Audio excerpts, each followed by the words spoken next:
John. Sure, Caitlin. I have two questions for you. One on the flights, but first on the president's post overnight, saying that the pardons that were issued by President Biden preemptively to members of the January 6th committee, that they're now null and void. Have attorneys here at the White House told President Trump that he has the legal authority to undo a pardon simply because it was signed by auto pen, as he said?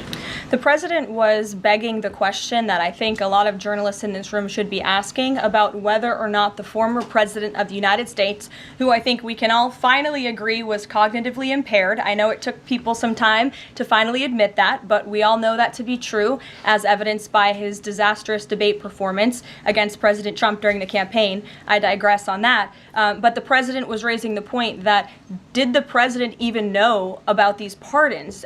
Was his legal signature used without his consent or knowledge? And that's not just the president or me raising those questions, Caitlin. According to the New York Post, there are Biden officials from the previous White House who raised those questions and wondered if the president was even consulted about his legally binding signature being signed onto documents. And so I think it's a question that everybody in this room should be looking into, because certainly that would propose perhaps criminal or illegal behavior if staff members were signing the President of the United States autograph without his consent. Biden is on the record talking about issuing preemptive pardons to these people. But was he aware of his signature being used on every single pardon? That's a question you should ask the Biden White House. Is there any evidence on that he wasn't aware of it? You're a reporter. You should find out. Okay, Sean. on the flights, so I have a question on the timeline of the flights. You keep talking about the judge's written order, which hit the docket Saturday night at about 7:26 p.m. But he issued a verbal order before that at about 6:45 and 6:48 p.m. based on the court hearing. A verbal order from the bench. Does the White House feel the need to comply with a verbal order from this judge? Again, as I said, all of the planes subject to the written order of this judge departed U.S. soil, U.S. territory before the judge's written order. But what about the verbal order, which of course carries the same legal weight as a written order, and said for the planes to turn around if they were Well, there's actually questions about whether a verbal order carries the same weight as a legal order, as a written order, and our lawyers are determined to ask and answer those questions in court. Sean. Hey, so on Friday, the president suggested at length that it should be illegal to criticize judges, but he has repeatedly criticized judges who rule against him, and Elon Musk is calling for impeachment of judges who have opposed the administration. So how are those two things not in conflict? I have not heard the president talk about impeaching judges. I know you mentioned Mr. Musk's tweet, but I have not heard the president of the United States ask that. Mary. Hey, thanks, Caroline. I wanted to ask about this video I saw this morning set to the tune of, I believe, Closing Time, about deportations of illegal migrants. What's the strategy behind the White House's videos they've been putting out on this, and can you kind of talk us through the thinking on these videos? Sure. I think the White House and our entire government clearly is leaning into the message of this president. And we are unafraid to double down and to take responsibility and ownership of the serious decisions that are being made. The president was elected with an overwhelming mandate to launch the largest mass deportation campaign in American history, and that's exactly what he is doing. And to this very day, we are now, I think, 56 or 7 days into the administration by my count.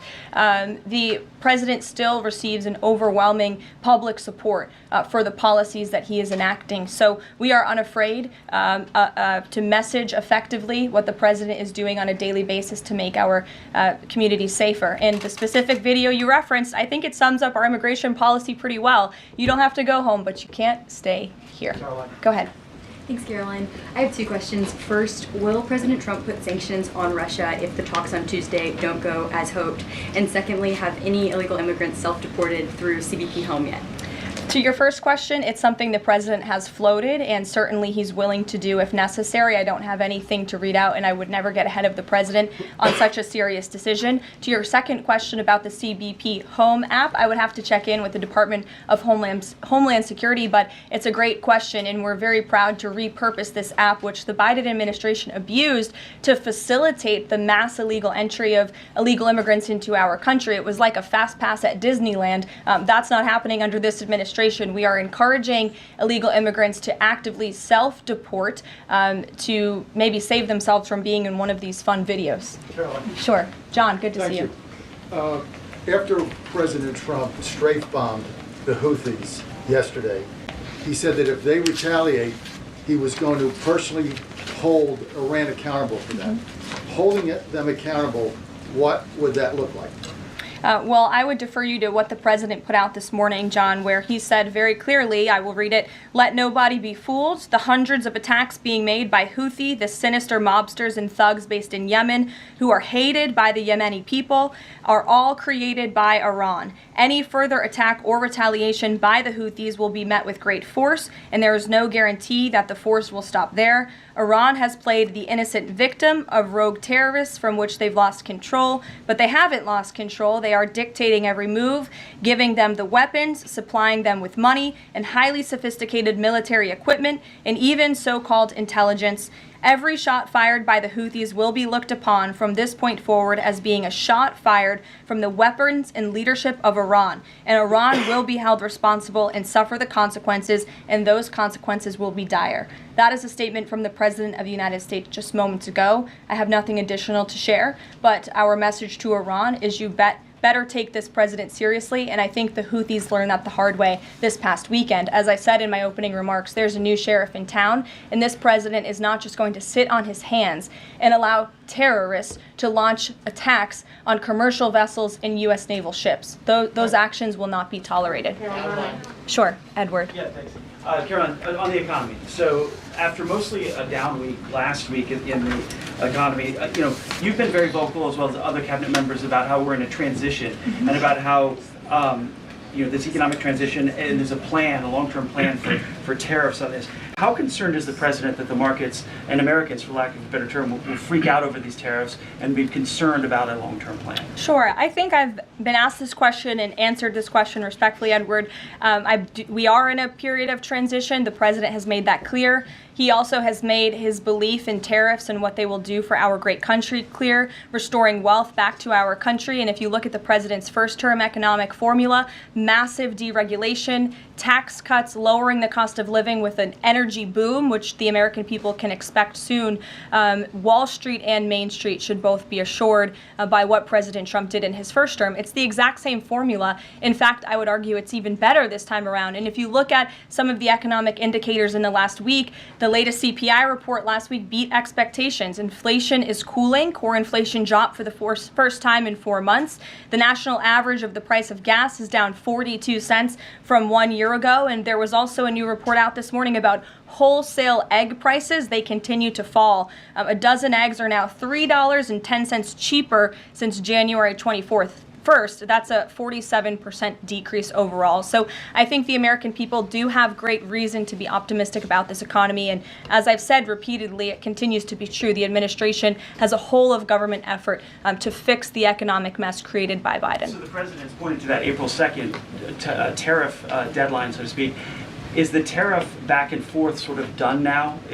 We're just all looking towards April 2nd?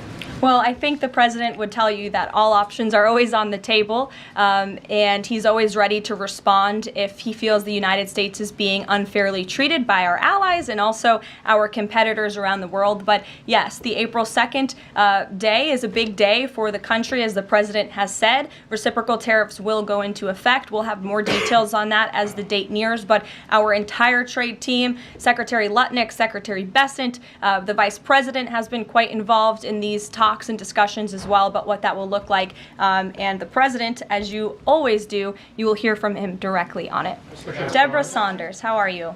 Fine. How are you doing? Good, thanks. Former pardon attorney Elizabeth Boyer believes she was fired for refusing to sign off on a move to restore gun rights to actor Mel Gibson. DOJ's Todd Blanche says no. But I want to know, is the administration dedicated to restoring gun rights to felons who serve their times? I ask this because I've talked to people who were pardoned. They felt that was important. Of course, this isn't necessarily for a pardon. What is the president's thinking on this issue? Sure. After you've served your sentence, should you have gun rights? It's an important question. It is one I have not spoken to the president about on his views, but I will take it to him this afternoon. I will tell him you asked, and we will get you an answer. You're welcome.